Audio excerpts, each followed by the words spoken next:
شاہ تار پر ہر آن رحمت کی نظر رکھنا، کرے دن رات یہ سنت کی خدمت یا رسول اللہ۔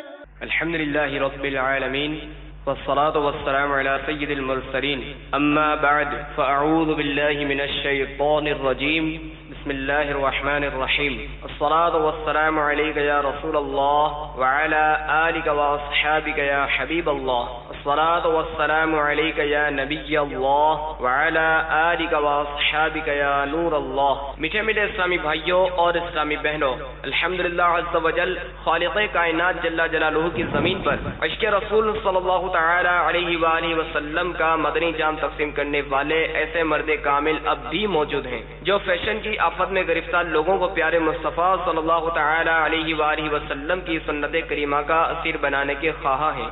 یہ اللہ عز و جل کا خاص کرم ہے کہ اس نے ہمیں اس پرفتن دور میں تبلیغ قرآن و سنت کی عالمگیر غیر سیاسی تحریک دعوت اسلامی کا مدنی ماحول اور شیخ طریقت امیر اہل سنت ابو بلال حضرت علامہ مولانا محمد الیاس اطوار قادری رضوی دامت برکاتہم العالیہ جیسے ولی کامل کی صحبت باثر سے نوازا۔ یقیناً امیر اہل سنت دامت برکاتہم العالیہ ان عظیم ہستیوں میں سے ایک ہیں جن کی مخلصانہ جد و جہد کی برکت سے ہزاروں نہیں بلکہ لاکھوں مسلمان بالخصوص نوجوان برائیوں سے تائب ہو کے نیکیوں کی راہ پر گامزن ہو چکے ہیں۔ الحمدللہ عز و جل بلا مبالغہ امیر اہل سنت دامت برکاتہم العالیہ نے اپنے سنتوں پر بیانات کے ذریعے لاکھوں مسلمانوں کے دلوں میں مدنی انقلاب برپا کر دیا۔ لہذا تمام اسلامی بھائی اور اسلامی بہنیں اس بیان کو توجہ کے ساتھ سماعت فرمائیں۔ الحمدللہ رب العالمین والصلاة والسلام علی سید المرسلین، اما بعد فاعوذ باللہ من الشیطان الرجیم، بسم اللہ الرحمن الرحیم، الصلاة والسلام علیک یا رسول اللہ وعلی آلک واصحابک یا حبیب اللہ، الصلاة والسلام علیک یا نبی اللہ وعلی آلک واصحابک یا نور اللہ۔ میٹھے میٹھے اور پیارے پیارے اسلامی بھائیوں، ماہ سفر المظفر چل رہا ہے۔ اس مبارک مہینے میں 25 تاریخ کو ہمارے آقا نعمت امام اہل سنت مجدد دین و ملت پیر طریقت عاشق ماہ رسالت حضرت امام احمد رضا خان علیہ رحمت الرحمان کا یوم عرس منایا جاتا ہے۔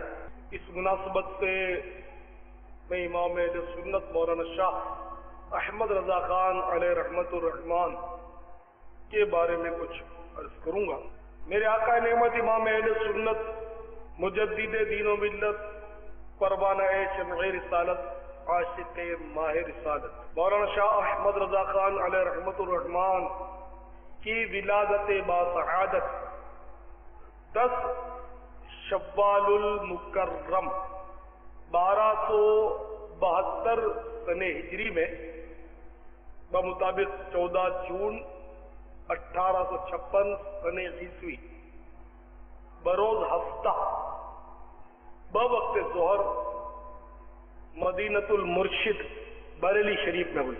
اعلیٰ حضرت رضی اللہ تعالیٰ عنہ کا نام نامی محمد ہے، تاریخی نام المختار، تاریخی نام مانے ابجد کے حساب سے، المختار کے ابجد کے حساب سے حروف یہ ہند سے بنتے 1272، اور آپ کے جد امجد دادا محترم نے آپ کا نام احمد رضا تجویز فرمایا، اور امام اہل سنت نے خود اپنے نام کے ساتھ عبد المصطفیٰ کا اضافہ کیا، اور اپنے ایک شعر میں اس کا اظہار اس طرح فرماتے ہیں، خوف نہ رکھ رضا ذرا تو ہے عبد مصطفیٰ. عبد مانے بندہ، بندہ مانے غلام. خوف نہ رکھ رضا ذرا، تو ہے عبد مصطفیٰ. تیرے لیے امان ہے، تیرے لیے امان ہے. صلی اللہ علیہ وسلم.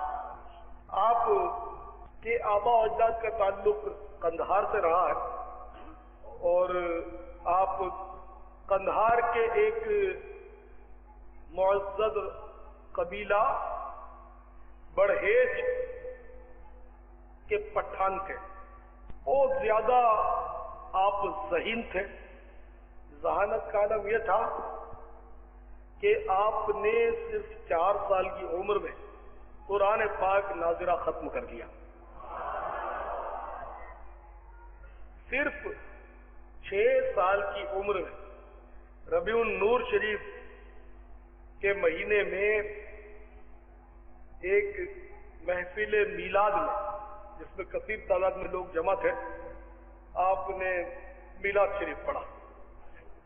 8 سال کی عمر میں نحو کی مشہور کتاب ہدایت النحو آپ نے پڑھی اور آپ کی علمیت کا اندازہ ذرا لگائیے کہ اسی ننھی عمر میں آپ نے ہدایت النحو کی شرح عربی میں لکھ بھی دی. اور اللہ تعالیٰ نے اس قدر ذہانت عطا فرمائی تھی کہ استاد سے صرف 1/4 حصہ کتاب کا پڑھتے تھے. 1/4. جب 1/4 پڑھ لیتے تو باقی 1/4 حصہ خود بخود آگے بڑھ جاتے پڑھ لیتے. 13 سال 10 ماہ 4 دن کی عمر میں، 13 سال 10 ماہ اور 4 دن کی جب آپ کی عمر ہوئی تو اس دن آپ نے پہلا فتویٰ دیا. فتویٰ یہ تھا کہ اگر منہ یا ناک سے عورت کا دودھ بچے کے پیٹ میں جائے تو حرمت رضاعت ثابت ہو جائے گی. چاہے ناک کے ذریعے جائے چاہے منہ کے ذریعے بچے کے پیٹ میں کسی عورت کا دودھ چلا جائے تو اس سے حرمت رضاعت ثابت ہو جائے گی. اس جو میں نے جملہ بھی 2 بار بولا، میرا خیال ہے کہ بہت سارے عمر رسیدہ اسلامی بھائیوں کی شاید سمجھ میں بھی نہیں آئے گا کہ یہ کیا بولتا ہے. یعنی آپ کی سمجھ میں صرف یہ جملہ نہیں آ رہا اور میرے اعلیٰ حضرت ابھی لڑک پنے 13 سال 10 ماہ اور 4 دن کی عمر کیا ہوتی ہے، اس کا فتویٰ جاری فرما دیا آپ نے. اور آپ کے والد ماجد رئیس المتکلمین مولانا نفی علی خان اس علمی فتوے پر اتنے متاثر ہوئے کہ ان کو مسند افتاء سونپ دی کہ اب تم فتوے دیا کرو. اب میں ظاہر ہے کہ اب چھیڑ دیا تو آپ کو سمجھا دو کہ حرمت رضاعت سے کیا مراد ہے. ویسے تو 2 سال تک دودھ پلانا چاہیے بچے کو، 2 سال کی عمر تک دودھ پلانا چاہیے ماں کا مطلب یا عورت کا. 2 سال کے بعد پلانا جائز تو نہیں، عورت کا دودھ بچے کو 2 سال کی عمر کے بعد جائز نہیں ہے. لیکن 2.5 سال تک اگر دودھ کسی عورت نے اس کو پلایا تو حرمت رضاعت ثابت ہوگی. یعنی یوں سمجھ لو کہ اگر کسی عورت نے بچے کی 2.5 سال کی عمر سے پہلے 2.5 سال کے اندر اس کو ایک بار بھی دودھ پلا دیا تو وہ بچہ جو ہے اس عورت کا رضاعی بیٹا ہو گیا اور ہمیشہ ہمیشہ کے لیے اس عورت کے اس کا مطلب نکاح جو ہے وہ حرام ہو گیا. اب اس عورت کی بیٹی ہے یا بیٹا ہے، یہ سب اس کے گویا رضائی بھائی بہن بن گئے، دودھ بھائی بہن جس کو بولتے ہیں. تو 2.5 سال کی عمر کے اندر اگر دودھ پلا دیا کسی عورت نے تو یہ مطلب اس کا رضائی بیٹا کہلائے گا. تو یہ مطلب حرمت رضاعت کا مطلب میں نے یہ مختصراً آپ کو سمجھایا. تو ہمارے اعلیٰ حضرت رضی اللہ تعالیٰ عنہ اتنے ذہین تھے اور آپ فرماتے ہیں کہ اسی دن 13 سال 10 ماہ اور 4 دن کی عمر جب ہوئی، یہ 14 شعبان 1286 سنہ ہجری، 14 شعبان